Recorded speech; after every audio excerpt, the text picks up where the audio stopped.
Okay, हाँ, good. yeah. Okay, so today we'll study regionalism in the post-Cold War era. Regionalism is an important issue in international relations. Countries come together to either create or join some regional organization. तो क्या होता है, बहुत सारी countries साथ में आती है, क्या करने आती है, या तो क्रिएट करती है रीजनल ऑर्गेनाइजेशन, या तो क्या करती है, ज्वाइन करती है. These organizations may be based on geographic proximity or on common political, ideological, economic, etc. concerns. तो अब क्या हो सकता है कि कंट्रीज जिनकी आइडियोलॉजी सेम है, या जिनकी इकोनॉमिक कंडीशन सेम है, या जिनकी पॉलिटिकल आइडिया सेम है, या जिनकी जियोग्राफिक प्रॉक्सिमिटी मतलब जिनकी जगह सेम है, वो साथ में आती है और ऑर्गेनाइजेशंस बनाती है.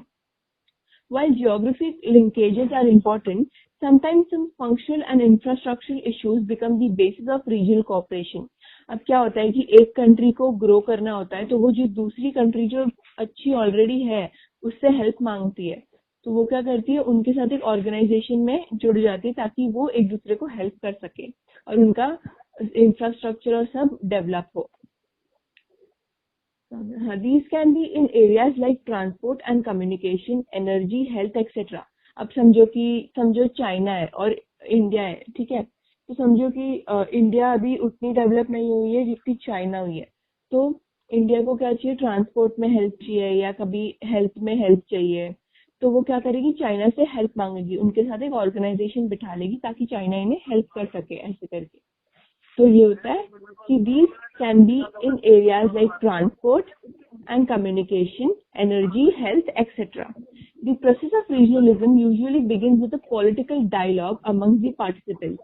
अब regionalism कैसे चालू होता है कंट्रीज में, एक पॉलिटिकल डायलॉग, मतलब समझो पॉलिटिकल स्पीकर या जो भी है, प्रेसिडेंट हो या प्राइम मिनिस्टर हो कंट्री इसका, वो बोल देगा कि वो एक पॉलिटिकल डायलॉग दे देगा कि अभी हमें एक ऑर्गेनाइजेशन बिठाना है, तो ऐसे एक पॉलिटिकल डायलॉग दे देगा.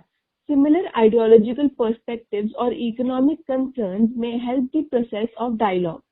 Such a dialogue may lead to the creation of an organization. तो जो भी बोल रहा है, जो भी पॉलिटिकल स्पीकर ये पॉलिटिकल डायलॉग बोल रहा है कि हमें एक ऑर्गेनाइजेशन बनाना है दूसरी कंट्री के साथ, तो वो बोलेगा और लोगों को बताएगा कि इसका नीड हमें क्यों है, कि क्या हमारा इकोनॉमिक स्ट्रक्चर अच्छा नहीं है, या क्या हमारी दूसरी कंट्री से आइडियोलॉजीज मिलती है, या हमें उनसे हेल्प मिलेगी. तो पहले ऐसे लोगों को बताएगा और ऐसे एक ऑर्गेनाइजेशन क्रिएट होगा. यहाँ तक सबको समझा?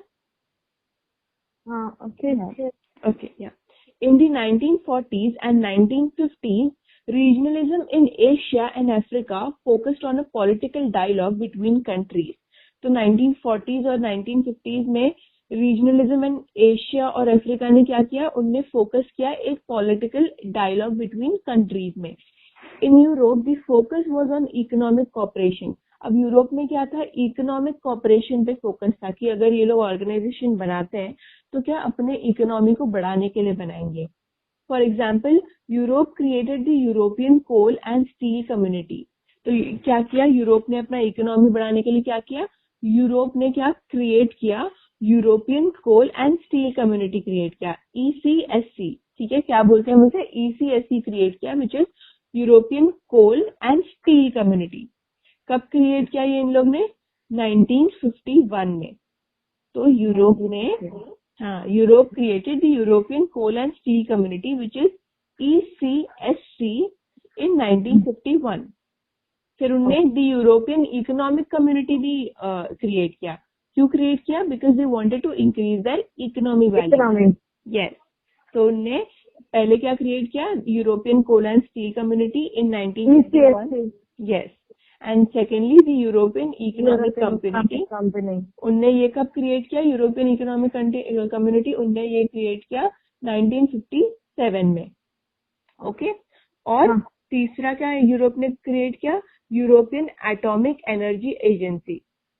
Okay, European atomic energy agency. मैं वापस रिपीट करती हूँ, यूरोपियन एटॉमिक एनर्जी एजेंसी 1958 में. ठीक है. तो ये तीन ऑर्गेनाइजेशन यूरोप ने क्रिएट किए just to increase the economic value of the country. ठीक है. Now in 1960s the concept of regional cooperation spread to Asia and the Association of Southeast Asian Nations was created in 1967. अब क्या हुआ, कि जो concept of regional cooperation था कि हम ग्रुप्स बनाएंगे आपस में, वो एशिया में भी स्प्रेड हुआ और एक एसोसिएशन जिसका नाम है association of south east Asian Nations create हुआ 1967 में। तो 1967 में क्या क्रिएट हुआ, एक एसोसिएशन क्रिएट हुआ जिसका नाम था association of south east Asian countries, ठीक है, जिसमें सिर्फ साउथ ईस्ट एशियन कंट्रीज थी।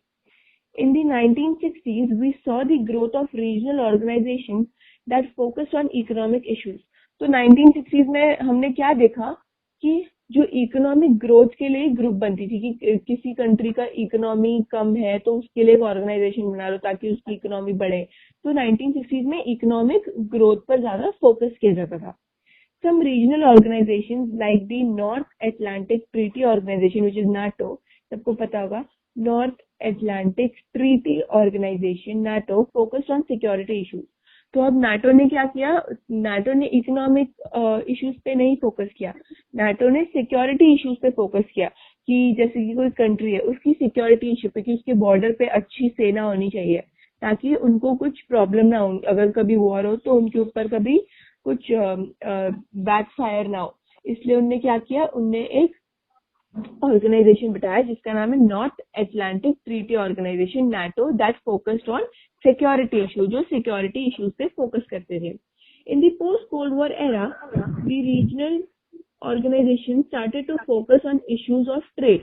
अब क्या हुआ, जब कोल्ड वॉर खत्म हुआ तो क्या किया, जो रीजनल ऑर्गेनाइजेशन थे उनने ज्यादा फोकस ट्रेड पे किया।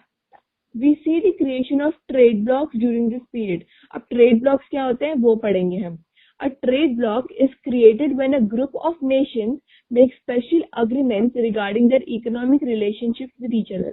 अब trade bloc क्या होता है, जब बहुत सारे nations के ग्रुप साथ में आते हैं और special agreements बनाते हैं regarding their economic relationships with each other कि हम एक दूसरे को इकोनॉमी बढ़ाने में कैसे हेल्प करेंगे।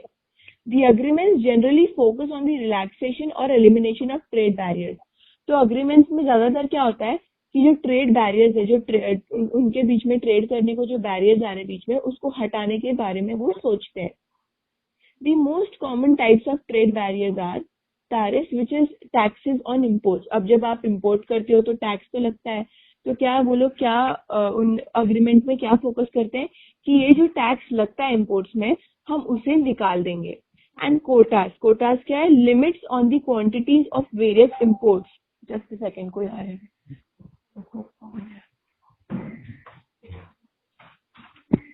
2 सेकेंड ना, मैं जरा, कोई तो आ रहा है।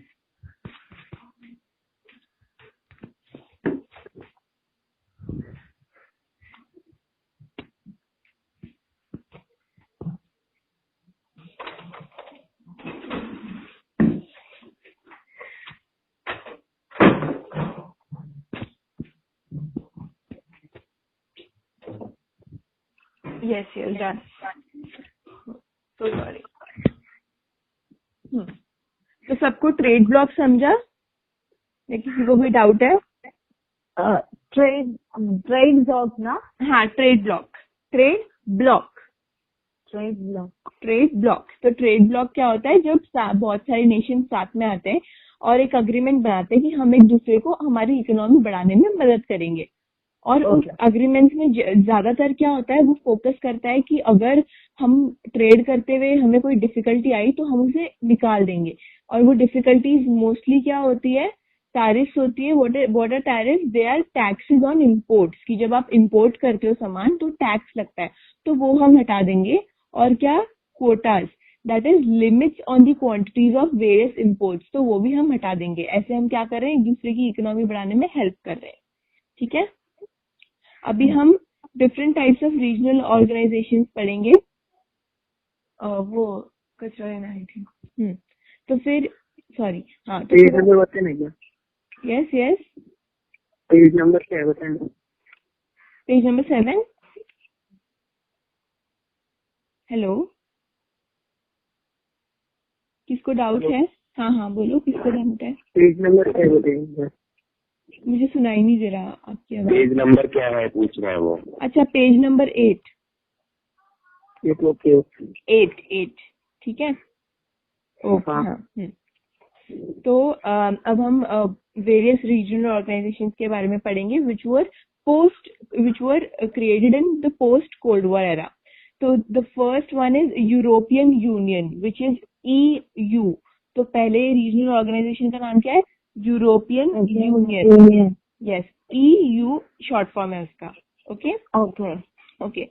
So the Second World War, followed by the Cold War, gave rise to a constant instability which has always motivated the European countries to come together. तो जब सेकेंड वर्ल्ड वॉर एंड हुआ, उसके बाद जब कोल्ड वॉर हुआ, तो एक instability आ गई थी सारी कंट्रीज के बीच में, जिसने यूरोपियन कंट्रीज को मोटिवेट किया कि हम सारी जितनी भी हम कंट्रीज हैं हमें साथ में आके काम करना चाहिए, क्योंकि अगर हम अलग अलग है तो ऐसे होता है ना, united we stand, divided we fall, वैसा. तो उनको एक मोटिवेशन फील हुआ that the European countries should come together. It is on this basis that European Union was established. और जब उनको लगा कि हम सबको साथ में काम करना चाहिए, इसलिए क्या हुआ, एक यूरोपियन यूनियन एस्टैब्लिश हुआ. The European Union began as an organization which wanted to foster economic cooperation. तो यूरोपियन यूनियन क्यों एस्टैब्लिश हुआ? क्योंकि उनको अपना इकोनॉमिक कोऑपरेशन बढ़ाना था, उनको अपने कंट्री का अच्छा इकोनॉमी करना था. The idea being that countries that trade with one another become economically interdependent and so more likely to avoid conflict. अब इनने चूज यूरोपियन यूनियन किया क्योंकि इनको लगा था कि एक ऐसा आइडिया है जहाँ बोलते हैं कि कंट्रीज जो साथ में काम करती है उनमें कभी वॉर नहीं होता या कभी उनमें कॉन्फ्लिक्ट नहीं आते. तो इनने इस सोच से एक ऑर्गेनाइजेशन क्रिएट किया जिसका नाम है यूरोपियन यूनियन. और इन्हें क्यों क्रिएट किया? क्योंकि उन्हें लगा कि हमारे कंट्रीज में फिर कॉन्फ्लिक्ट आएंगे नहीं, हम में झगड़ा होगा ही नहीं अगर हम साथ में काम करें. तो इसलिए उन्हें सबने साथ में काम किया और सोचा कि हम इकोनॉमिकली इंटरडिपेंडेंट होंगे एक दूसरे पे. The European Coal and Steel Community, which is the ECSC, and European Economic Community were created for this purpose in 1951 and 1957 respectively. जो हमने पहले भी पढ़ा कि European coal and steel community बना था 1951 में और यूरोपियन इकोनॉमिक कम्युनिटी बना था 1957 में. वो इसलिए बना था ताकि इनका इकोनॉमी अच्छा हो और ताकि ये इकोनॉमिकली एक दूसरे पे इंटरडिपेंडेंट रहे. Later, these various organizations merged together and were referred to as the European Community. अब बाद में क्या हुआ कि ये जितनी भी ऑर्गेनाइजेशन थे, कोल एंड स्टील वाली और जितनी भी यूरोप की ऑर्गेनाइजेशन थी, वो साथ में आई और सिर्फ एक ऑर्गेनाइजेशन बन गई जिसका नाम था यूरोपियन कम्युनिटी. ठीक है, जिनको हम रिफर करते थे as the European community. In 1973, an agreement was signed to create a European Parliament. तो 1973 में क्या हुआ, एक अग्रीमेंट साइन कराया गया. क्यों? ताकि यूरोपियन पार्लियामेंट प्लेस ले. The process of creating a single market for the European Union began in the 1980s and was completed in the 1993. तो अब क्या हुआ, एक प्रोसेस उन्होंने पास किया for creating a single market, की जितनी भी सारी कंट्रीज है उनका एक ही मार्केट होगा. मतलब एक जैसे पार्लियामेंट चलाने के मतलब एक ही लीडरशिप के अंदर सारे चलते हैं, वैसे उनने भी पास किया कि the process of creating a single market for the European union began in the 1980s and was completed in 1993. यहाँ तक किसी को डाउट है? नहीं. ओके. सो अभी मैं आगे का पढ़ती हूँ. The Maastricht Treaty was signed on 7th February 1992. Now this is very important. Maastricht Treaty, याद रखना. Maastricht Treaty. Maastricht Treaty. Yes. The Maastricht. बात लगाना है. हाँ. मैं आपको नहीं, मैं ट्रीटी को बोल रहा हूँ. अच्छा. पता है. हाँ. So the Maastricht, याद रखना. हाँ. So the Maastricht Treaty was signed on 7th February 1992 to create the European Union. तो अभी ये ट्रीटी क्यों साइन की? The Maastricht Treaty was signed on 7th February 1992 to create the European Union, ताकि वो एक European Union create कर सके. This treaty led to the expansion of spheres of cooperation which now included internal affairs, judicial matters, foreign and defense policy. अब इनने European union ये वाली treaty को इतना बड़ा कर दिया कि अब क्या आने लगे, ये एक्सपैंड हो गया और क्या क्या इसमें इंक्लूड होने लगे, इंटरनल अफेयर्स, जुडिशियल मैटर्स आने लगे, ये नीचे क्यों नहीं हो रहा है, and foreign and defence policy. The treaty led to the creation of an economic union which had a common currency, the euro. अब ट्रीटी ने क्या इन्वेंट किया, उनका एक कॉमन करेंसी, जैसे हमारा कैसे रुपीज है वैसे उनका एक कॉमन करेंसी इन्वेंट किया जो था दी यूरो. यूरोप का क्या था, दी euro. The euro is the official currency of 19 out of 28 countries of the European Union. तो यूरोपियन यूनियन में से 28 कंट्रीज में से 19 कंट्रीज का ऑफिशियल करेंसी क्या है, यूरो है. These countries are collectively known as the Eurozone. तो याद रखना, क्योंकि इनका करेंसी ऑफिशियल करेंसी यूरो है तो इनको हम क्या बुलाते हैं, they are collectively known as the Eurozone. Eurozone, हाँ, Eurozone. Okay. The process of European cooperation began as a purely economic union and evolved into an organization dealing with various policy areas like climate change, environment, health, external relations and security and migration. अब ये Europe का organisation इतना बढ़ गया कि it started focusing on organizations dealing with various policies like climate change के इस पे ये लोग फोकस करते थे, environment अगर कुछ हेल्थ का करना हो तो उस पे फोकस, फिर एक्सटर्नल रिलेशन, बाकी सारे कंट्रीज के साथ कैसा रिलेशन है, देन सिक्योरिटी एंड माइग्रेशन, तो ऐसे सब पे ये फोकस करने लगे. Now the creation of the Schengen area is one of the greatest achievements of the European Union. अब क्या था, एक स्केंजन एरिया का क्रिएशन हुआ था by the European Union and this is one of the biggest achievements of the European Union, okay, which was the creation of Schengen area. The Schengen agreement, अभी हम पढ़ते हैं what is the Schengen agreement. The Schengen agreement is covering the abolishment of the internal borders between countries was signed in 1985. अब क्या हुआ था, क्योंकि बहुत सारे वॉर्स हुए थे तो 1985 में क्या हुआ था, जितने भी इंटरनल बॉर्डर्स थे उनको अबॉलिश कर दिया था, मतलब सबको बैन कर दिया था कि सब निकल गए थे, सब अबॉलिश हो गए थे. तो स्केंजन एग्रीमेंट में क्या था कि कवरिंग दी अबॉलिशमेंट, की जितना अबॉलिश हुआ है उनको वापस हम रिन्यू करेंगे और सारे इंटरनल बॉर्डर्स जो थे बैन करना मतलब निकाल दिया ना, हाँ, अबॉलिश कर दिया, निकाल दिया, बॉर्डर्स, इंटरनल बॉर्डर्स निकाल दिए थे. लेकिन ये जो स्केंजन एग्रीमेंट थे उनका क्या एम था, their aim was to cover the abolishment of the internal borders between countries. ठीक है, ये उनका एम था. The agreement was signed by the 5 European countries. So 5 European countries ने ये agreement sign किया था, which was France, Germany, Belgium, Luxembourg and Netherlands. Okay, I'll repeat: France, Germany, Belgium, Luxembourg and Netherlands. ठीक है, yes, ये था हमारा the Schengen area का agreement. The Schengen visa is the most common visa for Europe. और जो अब Europe का मोस्ट कॉमन वीजा क्या है, उसका नाम भी क्या है, दी स्केंजन. So the Schengen visa is the most common visa for Europe. The Schengen area is an area without internal borders. In this area, nationals of European Union and even non-European Union nationals, including business people and tourists, can travel from country to country freely and easily. तो ये जो area है, जो स्केंजन area है, इसमें internal borders नहीं है, तो चाहे यूरोपियन यूनियन के मेंबर्स हो या नॉन यूरोपियन मेंबर्स हो, कहीं से भी कंट्री से यहाँ पर लोग घूमने आ सकते हैं. तो यहाँ पर क्या है, टूरिस्ट आते हैं, घूमने आते हैं, और यहाँ पर कहीं भी कोई भी पार्ट ऑफ वर्ल्ड से they can travel from country to country freely and easily.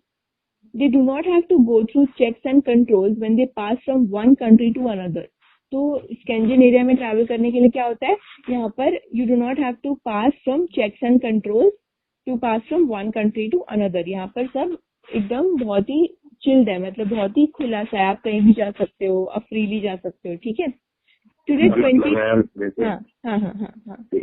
एक टिकट हम जैसे निकालेंगे तो मतलब एक वीजा सॉरी, हाँ. तो भी जाके घूम सकते. हाँ, आप कहीं भी जाके घूम सकते हैं क्योंकि इसमें इंटरनल बॉर्डर्स नहीं होते हैं. ठीक है, So you can actually travel in this area freely and easily. Okay. Okay. So today, 22 out of the 28 countries of the European Union are part of the Schengen area. तो European में से 28 में से 22 कंट्रीज स्केंजन एरिया की एक part है. या okay. Now we come to, ये तो सब ओमिट है. Now we come to the second regional organization which is SAARC. SAARC तो आप सबने सुना भी होगा, है ना. तो अब हम करते हैं SAARC, second regional organization SAARC. तो अब हम सार्क के बारे में पढ़ते हैं. SAARC was formed in 1985 at Dhaka. Okay. SAARC was formed in 1985 at Dhaka. Originally SAARC had 7 members, namely. अब सार्क के 7 मेंबर्स क्या है हम पढ़ेंगे. इंडिया. दीदी मैं आपकी आवाज नहीं आ रही क्या. हेलो. हाँ बोलिए बोलिए. नहीं, मैं बोल रहा हूँ मुझे 7 में से 5 याद है. अच्छा बता दो. इंडिया, हाँ, श्रीलंका, बांग्लादेश, ढाका, म्यांमार और शायद थाईलैंड भी है. नहीं, ढाका नहीं है और थाईलैंड नहीं है. इंडिया, बांग्लादेश, श्रीलंका राइट है. ठीक है. हाँ. तो मैं जरा बताती हूँ आप लोग को. हाँ, India, Sri Lanka, Bangladesh, Pakistan, Nepal, Bhutan and Maldives. Yes yes yes. ठीक है. वापस एक बार बोलती हूँ. India, Bangladesh, Pakistan, Nepal, Bhutan, Sri Lanka and Maldives. ठीक है. सबको समझा. ठीक है. यस. ठीक है. In 2007, Afghanistan was added as the 8th member. Meanwhile, China, USA, European Union, along with 9 other nations have been conferred with the observer status. तो क्या हुआ कि 2007 में अफगानिस्तान को as the 8th member add कर दिया. 2007 में क्या किया, अफगानिस्तान को भी as the 8th member add कर दिया. Meanwhile China, USA and European union को क्या रखा, उनको एक ऑब्जर्वर स्टेटस दे दिया कि वो लोग ऑब्जर्व करेंगे कि हम सब क्या कर रहे हैं. मतलब ये सारी कंट्रीज क्या कर रही है, सारी 8 कंट्रीज क्या कर रही है. तो उनको एज एन ऑब्जर्वर स्टेटस दे दिया गया. The main aim of SAARC was to establish a dialogue in South Asia. तो मेन एम क्या था सार्क का, कि वो साउथ एशिया में एक इम्पैक्ट क्रिएट करे, कि वो एक साउथ एशिया में एक डायलॉग एस्टैब्लिश करे. With this context, South Asian Association for Preferential Trade Arrangement came into existence in 1993. इसलिए क्या किया, इन लोगों ने और एक ऑर्गेनाइजेशन क्रिएट किया जिसका नाम था south Asian association for preferential trade arrangement, जिसे क्या कहते हैं, सप्ता.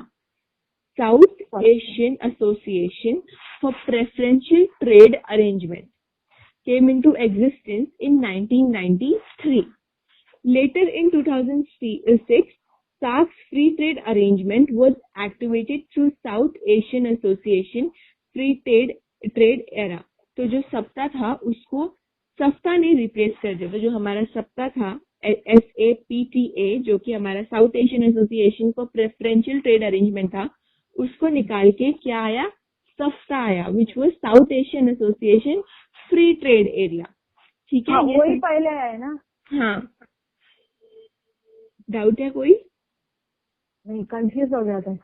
अच्छा ठीक है. तो पहले सप्ताह आया था, फिर सप्ताह को क्या किया, रिप्लेस कर दिया सफ्ता ने. ठीक है. अच्छा. हाँ. ओके. तो ये था हमारा सार्क. सार्क सबको समझा? हाँ. ओके. यस. हाँ. अब हम आते हैं हमारे थर्ड रीजनल ऑर्गेनाइजेशन में, जिसका नाम है बिम्स्टेक. ठीक है. दी बे, जिसका फुल फॉर्म है the bay of Bengal initiative for multi sectoral technical and economic cooperation.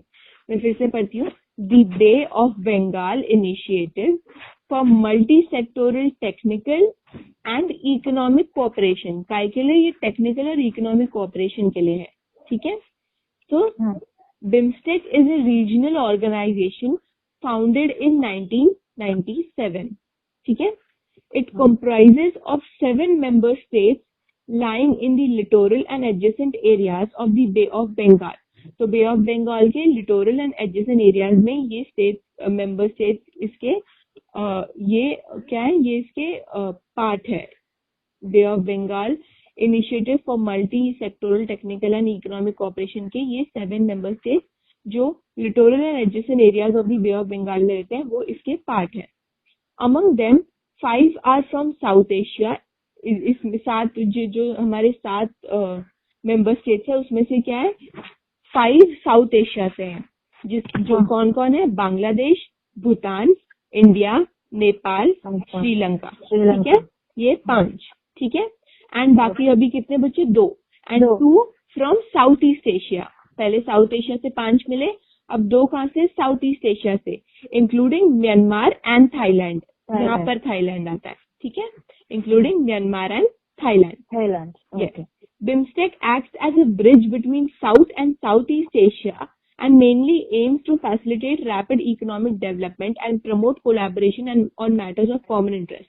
अब क्या होता है, BIMSTEC का मेन फंक्शन क्या है, वो क्यों इस्टेब्लिश हुआ है, क्योंकि वो क्या करता है, it act as a bridge, एक ब्रिज की तरह एक्ट करता है between south and south east Asia, south और साउथ ईस्ट एशिया को कनेक्ट करता है एज अ ब्रिज, ठीक है। एंड उनका मेन एम क्या है कि वो इकोनॉमिक डेवलपमेंट लाए जल्दी से इन स्टेट्स और कंट्रीज में, and promote collaboration on matters of common interest, और कॉमन इंटरेस्ट में ये सब कोलैबोरेट करे और अच्छा डेवलपमेंट लाए अपने अपने कंट्रीज में और मेंबर स्टेट्स में, ठीक है। ये सबको समझा, बिम्स्टेक सबको समझा, हाँ। Okay. Now we come to the 4th type of regional organization which is BRICS. हम उन्हें क्या बोलते हैं, ब्रिक्स।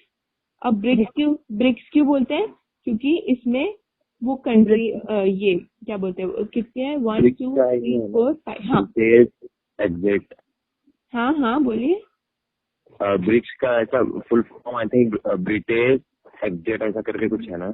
हम ब्रिक्स का फुल फॉर्म है ब्राजील, ओके, हाँ Brazil, Russia, India, China and South Africa, हाँ। तो बी से क्या आता है, ब्राजील, आर से रशिया, आई से इंडिया, सी से चाइना एंड एस से साउथ अफ्रीका। तो ये हमारा बन गया ब्रिक्स, ठीक है। तो BRICS is an association of major emerging national economies created in 2009। तो अभी उनने देखा कि कौन सी कंट्रीज इतना अच्छा कर रही है, तो उनने क्या किया, साथ में एक ऑर्गेनाइजेशन बनाई जिसका नाम है ब्रिक्स। तो BRICS is an association of major emerging, जो हम देख रहे थे कि एक बहुत अच्छी नेशनल इकोनॉमीज इनकी बन रही है, जो इमर्ज हो रही है एक नेशनल इकोनॉमिक पावर में।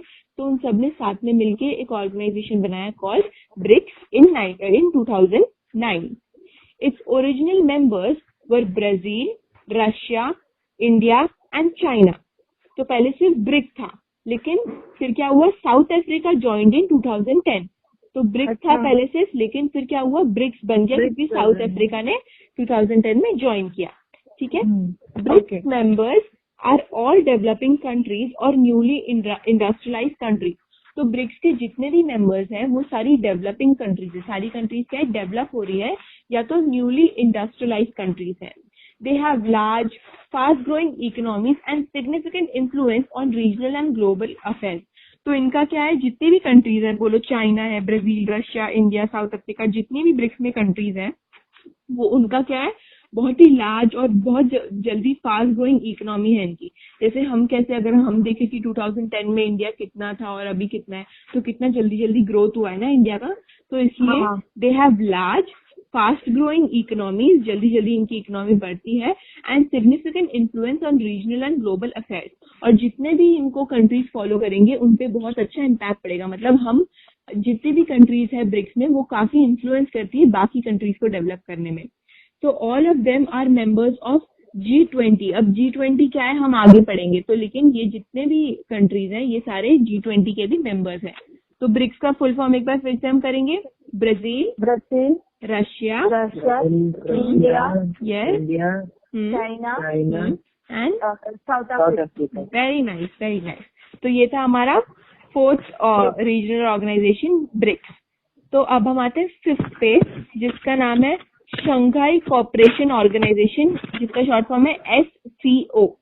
Okay, the Shanghai cooperation organization which is SCO is a Eurasian political, economic and security organization। तो ये ऑर्गेनाइजेशन क्या है, वो एक, this organization is a Eurasian ये ऑर्गेनाइजेशन में क्या होता है, political, economic and security organization है। तो इसमें ज्यादा फोकस किस पे किया जाता है, पॉलिटिकल एस्पेक्ट पे, इकोनॉमिक एस्पेक्ट पे एंड सिक्योरिटी एस्पेक्ट पे। Which was founded in Shanghai, ये क्योंकि ये शंघाई कॉर्पोरेशन है ना ये? हाँ, शंघाई कोऑपरेशन ऑर्गेनाइजेशन। वो फॉलो मीन्स फोकस करता है ना इसको? हाँ, ये तीन पॉलिटिकल, इकोनॉमिक और सिक्योरिटी पे ज्यादा फोकस करता है, ठीक है, क्योंकि इसी के लिए बना था, ठीक है। Which was founded in Shanghai. अब ऑब्वियसली बात है, इसका नाम ही शंघाई कोऑपरेशन ऑर्गेनाइजेशन है, तो ये कहाँ फाउंड हुआ था, it was founded in Shanghai by the leaders of, किससे फाउंड किया था, by the leaders of China, Russia, हाँ, Kazakhstan, Kyrgyzstan, Uzbekistan, Tajikistan in the year 2001, ठीक है। 2001 में ये यहाँ के लीडर्स ने ये सब फाउंड किया था शंघाई में, ये organization. India and Pakistan joined in 2016। India and Pakistan ने कब ज्वाइन किया, 2016 में ज्वाइन किया ये organization. In the past few years yes tell me। मेरा एक क्वेश्चन है, अगर जैसे कि आ गया लिखने के लिए सिक्स का, इसका मतलब कौन सा है, तो हमें सिर्फ 6 लिखना पड़ेगा, इंडिया पाकिस्तान नहीं लिखना पड़ेगा ना, जो 2006 में ज्वाइन हुआ। हाँ, 2001 फाउंडेशन। हाँ, जो फाउंडर, अगर आपसे पूछेंगे कि who founded, who are the leaders who founded this, तो आपको इंडिया और पाकिस्तान नहीं लिखना है, क्योंकि इंडिया और पाकिस्तान ने सिर्फ ज्वाइन किया है, ठीक है। ओके, ठीक है, thank you. Welcome. In the past few years, SCO has focused on counter terrorism. तो SCO ने किस पे फोकस किया है, काउंटर टेररिज्म पे फोकस किया है। कितना टेररिज्म होता है, तो टेररिज्म को काउंटर करने पे उन्होंने फोकस किया है। The SCO's primary focus is on maintaining peace and stability in the region through political dialogue and economic cooperation among member states.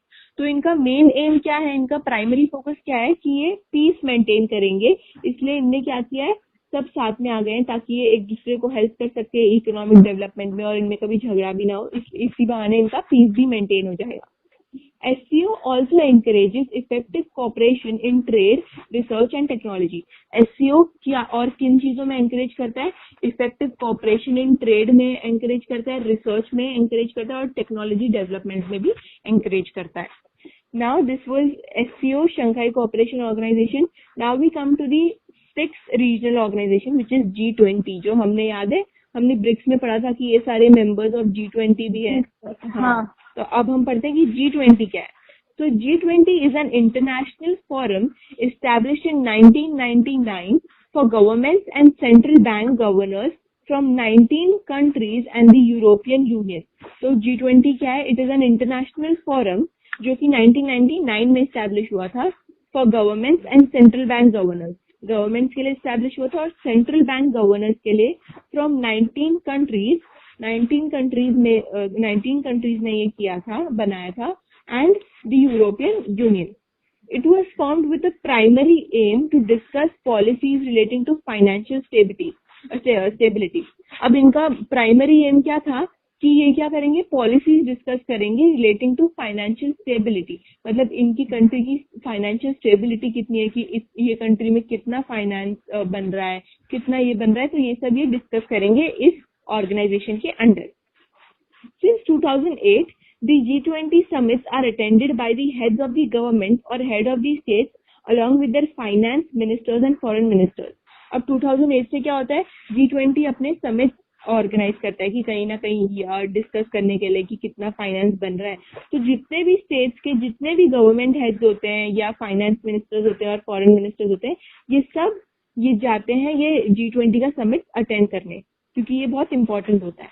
Okay, developed countries like United States, Britain, Germany, France, Japan among others are a part of G20।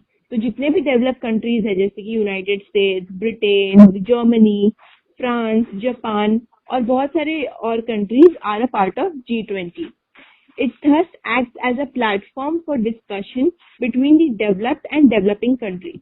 इसलिए क्या होता है, जो countries already developed है और जो countries develop हो रही है उनको साथ में आने का एक मौका मिल जाता है।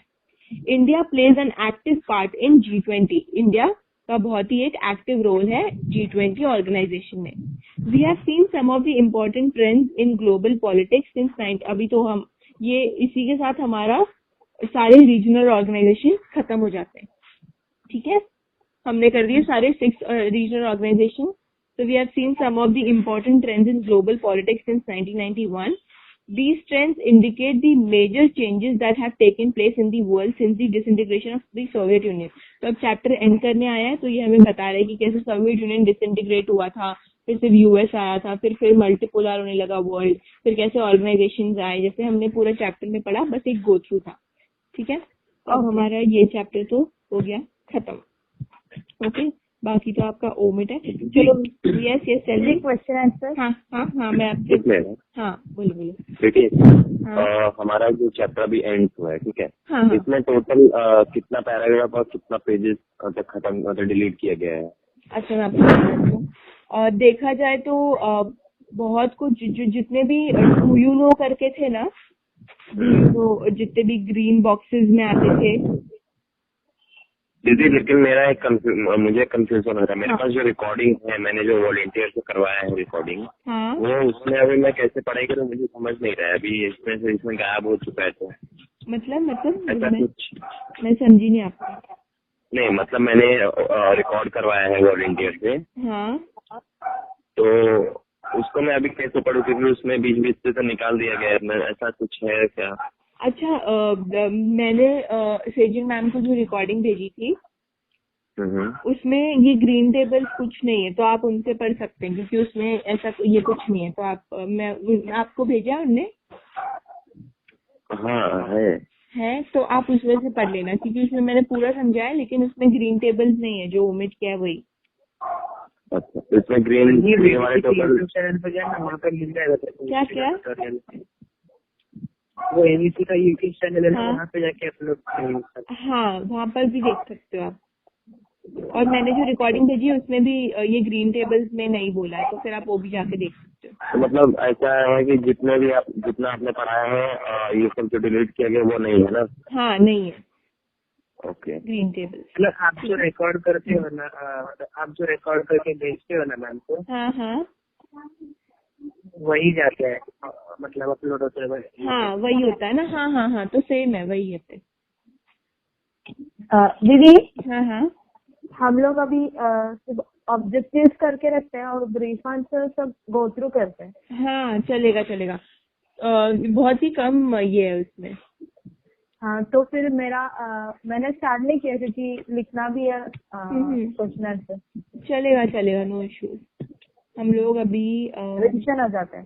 हाँ चलेगा। आज तो वैसे भी हमने बहुत वो कर लिए ना, बहुत सारे ईयर्स के नाम, रीजनल, तो ये सब। तो आज मैं आप लोग से 2 मल्टीपल चॉइस क्वेश्चन पूछती हूँ, ठीक है, जो इसमें है। ओके। तो मैं आप लोग को साथ में ऑप्शंस भी दूंगी। So one of the important trends in the post-1989 international relations was, the first option है end of bipolarity, second है rise of, यही है फर्स्ट है, end of, right, good, very nice. Okay, so the second question is, the Maastricht Treaty is with reference to, the first option is United Nations Peacekeeping Force, European Union, good, very good. तो आप लोगों को समझाना अच्छे से। तो ये तो ये तो हमारा क्वेश्चन 1 आप लोग ने एकदम सही आंसर कर दिया है। अब आप लोग को आज क्वेश्चन आंसर करना है या फिर हम नेक्स्ट क्लास में करें? नेक्स्ट क्लास में चलेगा। तो आज का आप लोग समझा ना? हाँ। ओके ठीक है। कोई भी डाउट हो तो आप लोग मुझे व्हाट्सएप पे पूछ सकते हो, या तो मैं सेजन मैम को ये रिकॉर्डिंग भेजूंगी, उसमें से। आपका नाम क्या है? गीती। ओके गीती, हाँ ओके। आप लोग मुझे गीती भी बुला सकते हो। नहीं ठीक है। आप लोग तो मुझसे बड़े होंगे शायद। कैसे? आप लोग की एज क्या है? आपकी क्या है? मेरी 17 है। हम लोग का हो? हाँ आप अभी कौन से क्लास में हो? मैं अभी टी.वाई बोल रही हूँ, FY BA में जाऊंगी। FY BA में। आपका 12th हो गया? हाँ मेरा हो गया। कितना % है? मुझे आया 70। वाह वाह। उतने अच्छे नहीं है। हाँ तो मेरा भी वही है, मेरा 18 है। हाँ तो आप खड़े हो। चलेगा ऐसा कुछ नहीं। ठीक है। तो मैं सीजन आपको अरे मुझे लगा 11 में होते तो मेरा राइटर। नहीं मैं तो आई थी लास्ट टाइम, मैं राइटिंग के लिए आई थी